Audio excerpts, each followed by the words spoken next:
Hello everyone, welcome back to my channel. Hope you are doing good today.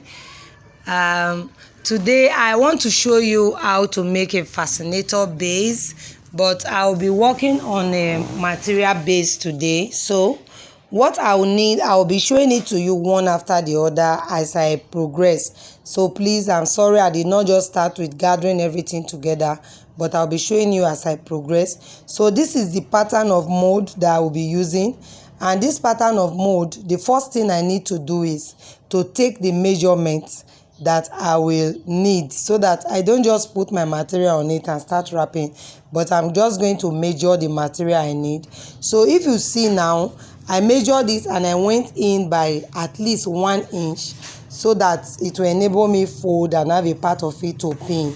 So you can go in with maybe 1.5 inch or whatever, but just make sure you are working with a particular measurement. So now with that measurement I took, I will be needing 18 inches for my material.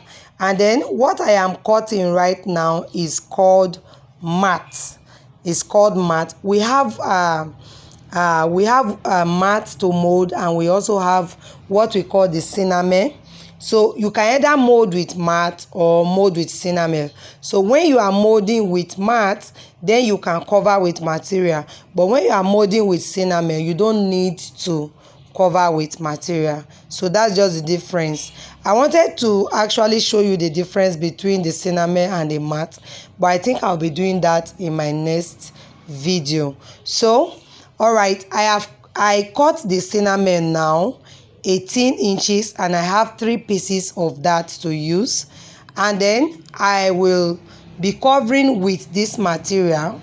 So to cover with this material, I also need to cut 18 inches, but this is what I did.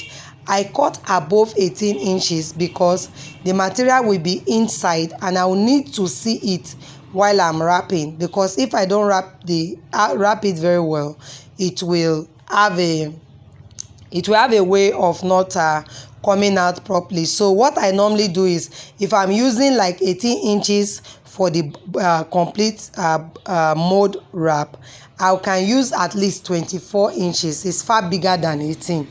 You understand? So you can use between 22, 20, but something bigger than that 18, so that it will come out while you are wrapping, especially for the one you need to put inside. So you can see that my mold, I just based my mold now with a cellophane. That is something that will not allow it stick. So cellophane, or I call it paper bag. So after that, I added machine oil.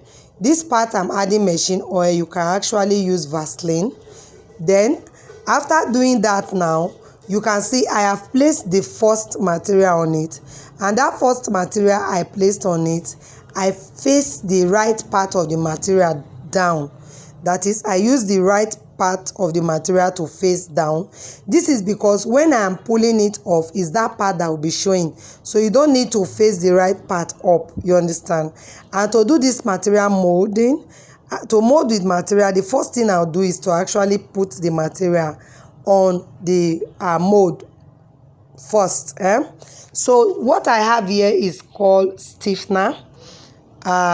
If you are familiar with something that is called top bond. So the stiffener is like top bond. Me, I have not used top bond before. I just buy stiffener direct, but some persons say they make the stiffener with top bond. I have not done that, so I don't know if it comes out well. If you have used that before, you can let me know. Me, I have not used it.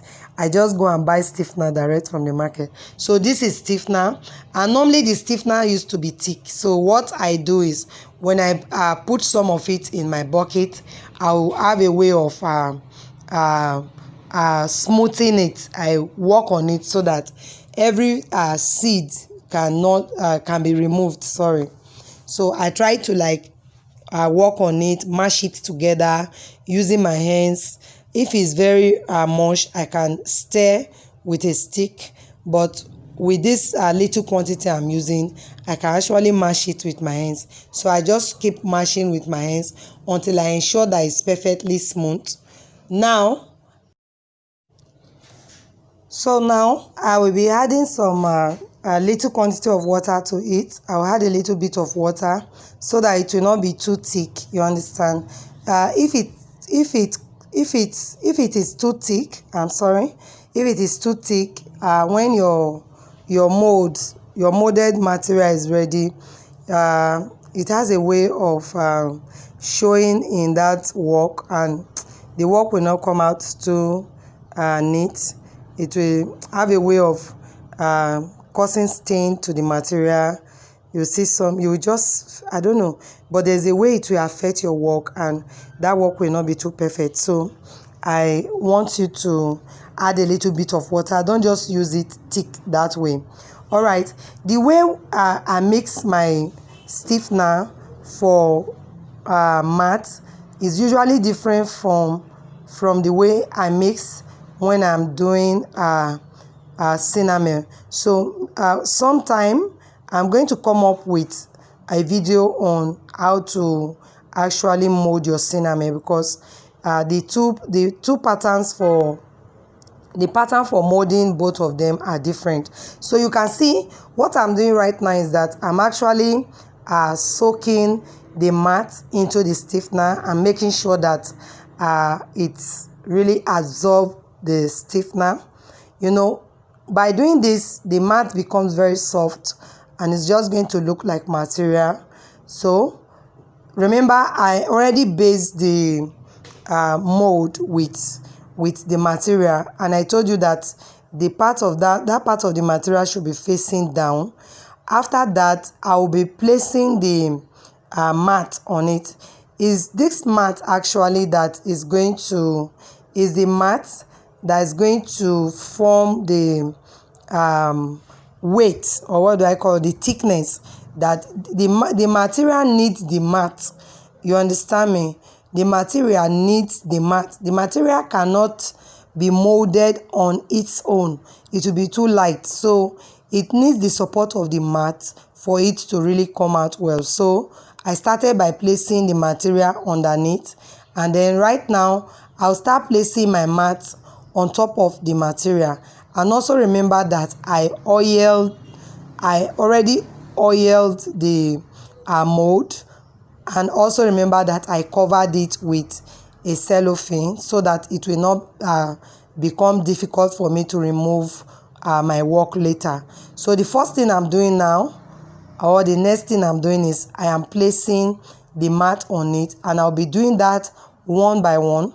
I told you that I cut about 3 pieces of mat, and I'll be taking it one after the other from the stiffener.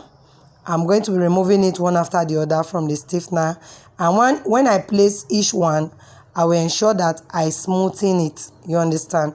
When I place it, I want it to be smooth, so I'm going to place it, I'm going to stretch it, I'm going to make sure that even the stiffener is not just on one spot. So I'll be working on it to make sure that this stiffener spread to every part of the mat and is not too much on a particular spot, because it will also have a way of affecting my work.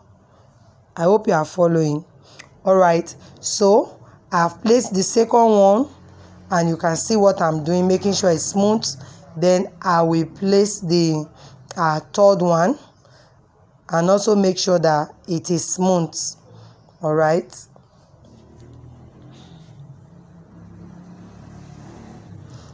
So this is the third one. So after placing the third one and making sure that it is smooth, and also making sure that on every part of the mold, the part that is coming out will be enough for me to pin when I fold it backwards. You understand? So this is just it. I have 3 mats and material under. So right now I'm going to cover it finally with this particular material now. Yes, finally. So at this point, remember the first material under, I use the front to face down, but for this particular one, the material is facing up. Is that okay? Okay, so now it is ready. The next thing I'll do is I'm just going to flip it over and then I'll start to pin.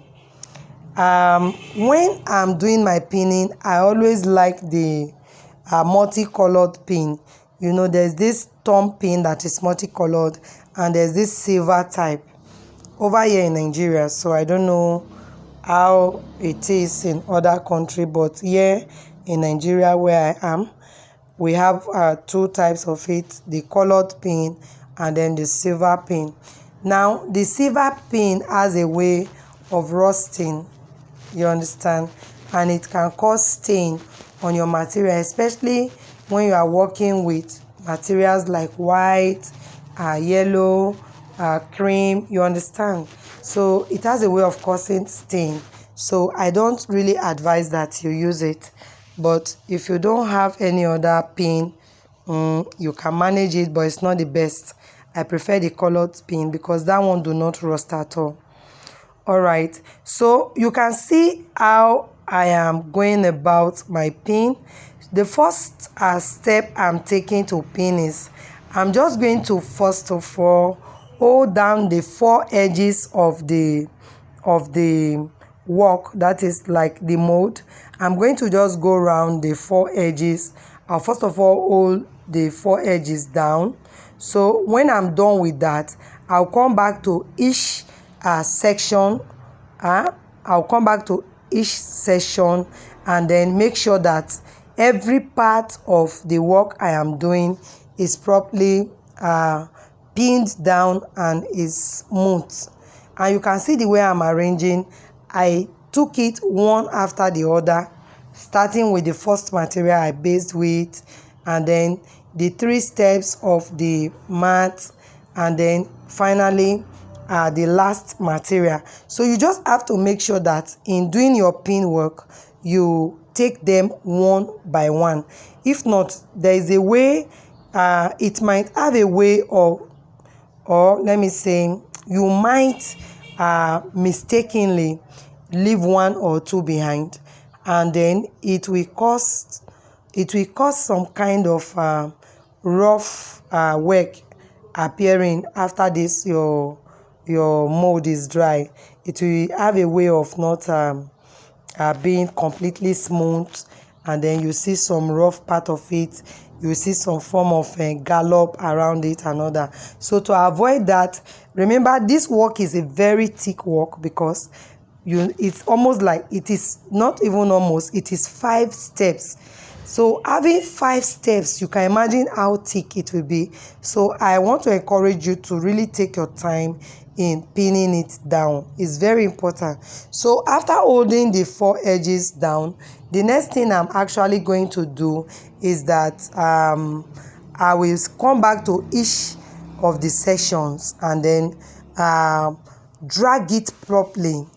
You know, it's so, man, in short, this part of molding material is, in short, I don't know, it's so stressful. In short, if you even watch me doing it, you see this, the energy that I'm really exacting on it and all that, just to make sure that I'm actually able to hold all 5 steps together.